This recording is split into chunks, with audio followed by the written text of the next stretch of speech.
So before service, I saw Finian wondering where the Wonder Box was. So I'm going to ask Finian a question first.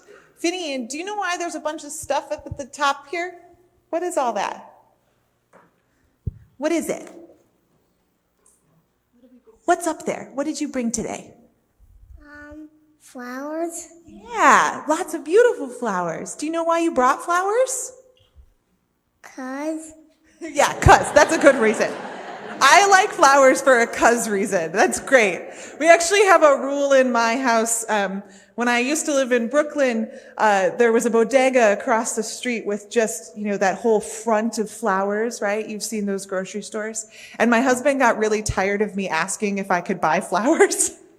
And so for Christmas that year, he bought me a box of flower food and just said, stop asking. You just get to buy flowers. So I'm with Finney on the just because on the flowers. But there is actually a reason besides just because we brought flowers today. Anyone know? Yeah? It is flower communion today. Thank you, Nina. Yeah.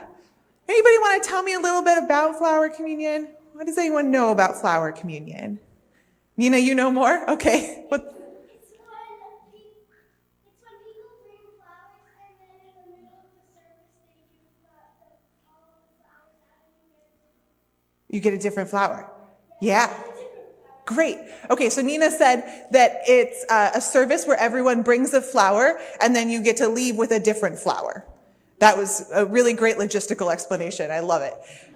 Okay, but there's a story behind why we do this. And I'd like to tell you that it starts with a man named Norbert Čapek. And Norbert Čapek was a minister. He was originally a minister in the Baptist tradition, and then actually converted to Unitarianism when he was exposed to the theology and found it much more in line with his teachings and his beliefs.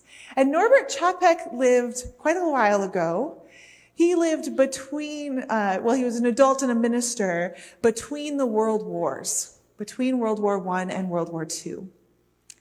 And so he was serving as a Unitarian minister, and he actually founded the Unitarian churches in Czechoslovakia and in Prague. His main congregation was in Prague. So that's all the way over in Europe, across the ocean. And you see, the world was in a lot of turmoil between the two world wars. Technically, there was this space of peace in the middle there, but it wasn't exactly easy, right?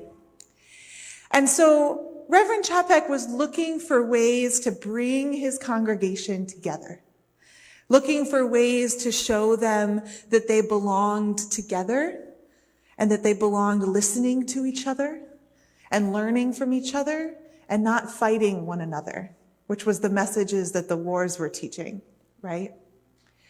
But he had this Unitarian congregation that was a lot of people who used to be Catholics and really didn't want things like communion or that sort of thing.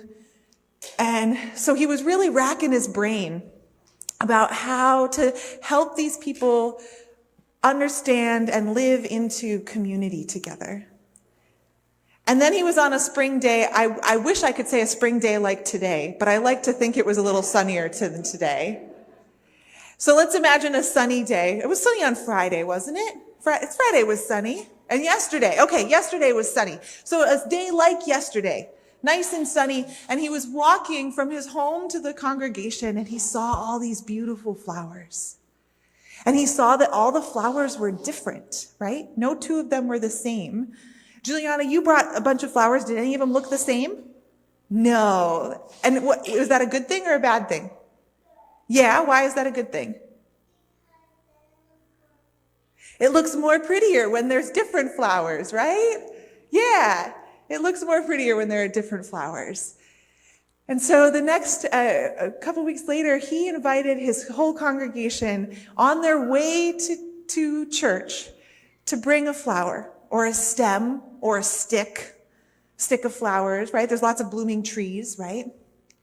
And he brought them all up to the front and made these beautiful bouquets with all these different flowers that were more prettier because they're all different, right? And then he preached a Unitarian message about how we belong together and that we belong in diversity with one another, and that's how we learn and grow, right? And it was such a hit that they did it every year. And then actually, how did it get to the US? Because there's a big ocean in the way. Does anybody know how it got to the US? No idea, Nina. Okay, anyone else? Pop quiz? 1-800-FLOWER Communion. I really hope you can't replace Jude and I's job with a hotline. Okay. All right. Someone immigrated. You're getting close. Yeah. So his wife actually brought it here, Maya, spelled M-A-J-A. And she brought it to the Cambridge, Massachusetts congregation in 1940.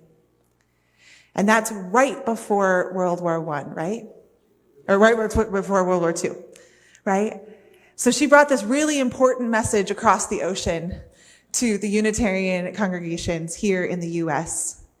And it spread, and it spread, and it spread. And now it's something that all of our congregations all across here in the U.S. and also across the world do once a year to celebrate that we're more prettier together than we are apart.